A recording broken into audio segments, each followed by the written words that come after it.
যেসব মাদার চোদ দালালেরা এইসব ধরনের প্রতারণা করেন, এরা ওর মায়ের সাথে জিনা করেন, মায়ের গোস্ত খান। সব দালালরে বলতেছি না, কিছু দালাল ভালো আছেন যারা কথা কাজে মিল রাখেন, ওরা হচ্ছে ভালো মানুষ। কারণ এরকম যদি না হইতো, ভালো মানুষ না থাকতো, তাহলে মানুষ বিদেশে আইতে পারতো না। ভাই, আপনি যে টাকাটা খাওয়াইছেন আপনার সন্তানকে, টাকাটা কি আদৌ আপনার মনে করেন হালালের টাকা ছিল? আপনি যে টাকাটা খরচ করছেন ফ্যামিলির পিছনে, বউয়ের পিছনে, মার পিছনে, চিকিৎসা করছেন, যে টাকাটা খাইতেছেন, এটা কি আদৌ আপনার কষ্টের টাকা? আপনারা কেন বিদেশে আসবেন? বর্তমানে সৌদিতে তো আসবেনই না, এটা আমার পার্সোনাল রিকোয়েস্ট। কেন আসবেন না সেই কথাটা যদি আপনি জানতে চান এবং বুঝতে চান, তাহলে আজকের এই কিছু সময় ভিডিওটা আপনি দেখতে হবে।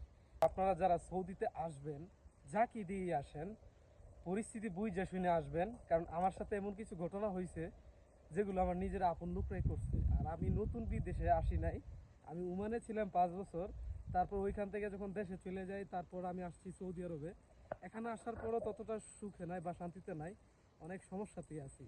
আমি আমার আপন লোক দিয়ে আসছি। আসার পর থেকে আজকে 2 বছর হয়েছে, আমার একামা হয় নাই, কোনো কিছু হয় নাই।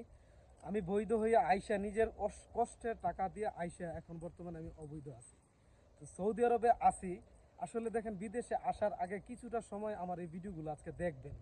যদি কিছুটা ভিডিও আপনি সময় দেন, হয়তোবা আপনার জীবনের অনেক কিছু পরিস্থিতি চেঞ্জ হইতে পারে। এরকম না যে আমার ভিডিও দেখলে আপনি অনেক কিছু শিখতে পারবেন, না। কিন্তু আসার পরে আপনি যেটা জানবেন, সেটা আজকে আমার ভিডিও থেকে আপনারা জানতে পারবেন। তো প্রথমত, আপনি বিদেশে আসলে দালালদের মাধ্যমে, এই দালালদেরকে বলতেছি, যদি দালালের সামনে এই ভিডিওটা আসে, আমি যদি মিথ্যা কথা বলে থাকি, তাহলে আমার ভিডিওর কমেন্ট বক্সে আপনারা মেসেজ করবেন। দেখেন, দালাল সবাই, আপনি যার মাধ্যমে আসেন, আপনার ভাইয়ের মাধ্যমে আসেন, আপনার যে কোনো আত্মীয়স্বজন, যে কোনো রিলেটিভ হতে পারে, দালাল সবাই। কারণ আপনাকে আনার পরতে আপনার থেকে যদি টাকা খায় নাই, এটা হলো আর মিথ্যা কথা। কারণ আমি নিজে প্রমাণ, আমার বোনের জামাই এনে আমাকে বলছে যে উনি নাকি আরও টাকা দিছে।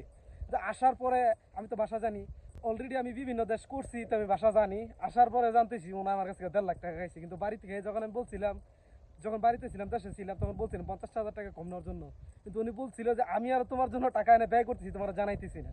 তো বিষয় হচ্ছে এটা, আপনি আসার আগে মাথায় রাখবেন যে আপনি আসতে হলে অবশ্যই বুঝে শুনে আসবেন। কারণ আপনি যে টাকাটা খরচ করে আসবেন, এই টাকাটা তুলতে প্রথমত আপনার 2টা বছর কাটাইতে হবে। 2টা বছর আপনার শেষ করলে আপনার যে পুঁজিটা, যেটা দিয়ে আপনি আসছেন সৌদি আরব, ওইটা আপনি তুলতে পারবেন। ঠিক আছে? আর দালালরা আপনার প্রতারণা করবো। কেমন প্রতারণা করবো, আপনি মনোযোগ সহকারে দেখেন। দালালরা আপনারা বলবো যে আপনার গেলেই আপনার 20-30 হাজার টাকা বেতন, বেতন কোম্পানির বেতন যেটাই হোক না কেন, তুমি ওইটা খাই ফেলবা। ওইটা তুমি খাইবা, বাইরে কাজ করবা, বাইরে যেটাতে কাজ করবা, ওইটা হচ্ছে তোমার আসল বেতন। ওইটা দিয়ে তুমি মাসে মনে করো 50-60 হাজার টাকা কামাইলা। তার সৌদি আরবে প্রচণ্ড সমস্যা এই একামা নিয়ে। যে কোনো কোম্পানিতে আসবেন, আপনার একামা লাগাইবে না 3 মাস। আপনার 3 মাস তো আপনার পাসপোর্ট দিয়ে চলতে পারবেন আসার পর থেকে। এরপরে যদি একামা না লাগায়, তখন আপনি অন্য জায়গায় কাজে লইতে গেলে বাংলাদেশে আবার 2-3 লাখ টাকা লাগবে। তো আপনি যার মাধ্যমে আসেন, আপনি ওনার সাথে ডিল করে আসবেন।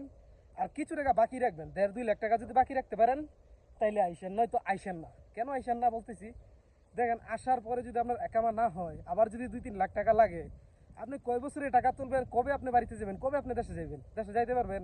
মনে হয় না দেশে যাইতে পারবেন। যে 3-4 লাখ টাকা আপনি বিদেশে আসবেন, ওই টাকাটা যদি দেশে কিছু করতে পারেন, আমার হিসাবে বিদেশে না আসাটাই ভালো। ঠিক আছে? আমি আসছি, আইসা এখানে ফাইসা গেছি, 2 বছর ধরে একামা নাই। আর দালাল, যে দালাল টাকা খাইছে, আমি বুঝি না ভাই, এই টাকাগুলো দিয়া সংসার যে চালায়, এই টাকাগুলো কি হক টাকা হইতেছে?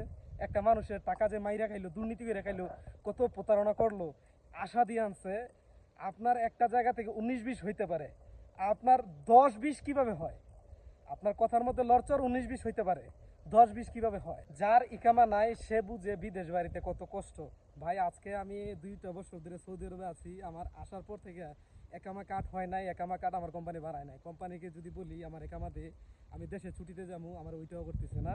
আমাকে রাস্তা দেখাই দিয়েছে, তো অন্য জায়গায় কাফেলা হয়ে যা, আর নয়তো পুলিশের কাছে ধরায় দেশে চলে যায়। তা আমি এখানে কি আসছি পুলিশের কাছে ধরা দেওয়া যাওয়ার লেগে, আর আমি 2-3 লাখ খরচ করে কি কাফেলা হওয়ার লেগে? তো এই কাজটা আমার একটা নিকট আত্মীয় করছে, যা আমি প্রকাশ করার মতো না। তো আপনারা অবশ্যই দালালের মাধ্যমে আসলে, দালালরা কি প্রতারণা করে, যে কোম্পানি থেকে তুমি 1,000 টাকা বেতন পাইবা, বাইরে তুমি মনে করো যে 70-80 হাজার টাকা কামাইতে পারবা। তো মনে করেন কোম্পানি থেকে কত 1,000 টাকা, বাংলাদেশে 30,000 টাকার মতো হয়। তা আসলে ভাই, আসার পরে দেখবেন যে আপনার বেতনই নাই, আপনি কোনো রকম থাইকা খাইয়া শুধু খালি পাইছে আছেন। ঠিক আছে? তো আসার আগে অবশ্যই ওনার সাথে স্ট্যাম্পে সাইন করে আনবেন, যে যে কাজগুলো বলবে, যে যদি বলে 1500 টাকা বেতন 1500 টাকা হইতে হবে, যদি বলে 10 ঘন্টা কাজ 10 ঘন্টায় হইতে হবে। বাইরের কাজ তো ভাই পরে, আপনি বাইরের কাজ তো করবেন আরো 1.5-2 বছর পরে, ভাষা শিখবেন তারপর আপনি বাইরে কাজ করতে পারবেন। আমরা পুরাতন লোকই আইসা ভাষা জানিয়ে মনে করেন যে বর্তমানে সৌদি আরবে কাজ নাই, হাজার হাজার লোক বাইরে ঘুমাইতেছে ভাই। এরকম লোক দেখছি বিমানের নামার পরে দালাল আইনে রাস্তায় ছেড়ে দিছে, বুঝছেন, রাস্তায় ঘুমাইতেছে। আপনি ভাতা যদি খবর নিয়ে থাকেন, আপনার যদি কোনো ভাই বন্ধু থাকে যে সৌদি আরবে থাকে, জিজ্ঞাসা করেন যে ভাতা বাংলাদেশির আর কি অবস্থা আছে, রিয়াদ ভাতা বাংলাদেশিরা খাইতে পাইতেছে না, থাকতে পারতেছে না, রাস্তার মধ্যে ঘুমাইতেছে ভাই। তো অবশ্যই বিদেশে আসার আগে এগুলা চুক্তিপত্র করে আসবেন আর কাজ জেনে আসবেন। যদি কাজ জানেন, হাতের কাজ জানেন, তাহলে ইনশাল্লাহ মোটামুটি কাজের কোনো সমস্যা নাই। তো আসার আগে অবশ্যই আপনারা কি এগুলো জানবেন, আর দালালের মুখে থুতু মেরে আসবেন, বুঝছেন, কারণ দালালরা কিন্তু আর আপনার পাইবেন না। বিদেশে আসার পরে দালালরা পাইবেন না। মানুষের কাছ থেকে প্রতারণা করে যে টাকাগুলো নেন, এই টাকাগুলো তো আপনার সংসারের পিছনে খরচ করে। এই টাকাগুলোকে আদৌ আপনার রক্তে কষ্টে করা কামাই এগুলা? আপনার যে সন্তানকে বলেন সন্তান মানুষ হয় না, সন্তান কথা শুনে না, মানুষকে ঠকাইয়া এই টাকাগুলো নিয়ে যে সন্তানকে খাওয়াইতেছে, এই টাকা কি হালাল হইতেছে? আমাকে একটু কমেন্ট করে জানাইবেন যদি কোনো দালাল ভাই আজকে আমার ভিডিওটা দেখেন। তারপর আইসা বলে কি যে আসলে এত কষ্ট করে সন্তানের জন্য টাকা কামাই, দালালরা বলে এত কষ্ট করে সন্তানের জন্য টাকা কামাই, সন্তান মানুষ করতে পারি না, সন্তান কথা শুনে না। ভাই আপনি যে টাকাটা খাওয়াইছেন আপনার সন্তানকে, টাকাটা কি আদৌ আপনার মনে করেন হালালের টাকা ছিল? আপনি যে টাকাটা খরচ করছেন ফ্যামিলির পিছনে, বউয়ের পিছনে, মার পিছনে, চিকিৎসা করছেন, যে টাকাটা খাইতেছেন, এটা কি আদৌ আপনার মনে করেন যে আপনার কষ্টের টাকা? একটু বিবেকটা খাটান ভাই। টাকা নিয়ে কিন্তু আপনি মরতে পারবেন না। আপনি মরার পরে কিন্তু কোনো পকেট নাই যে টাকা দিয়ে দিবে আমার সন্তান, আমি মরার পরে আমার টাকা দিয়ে দিবে।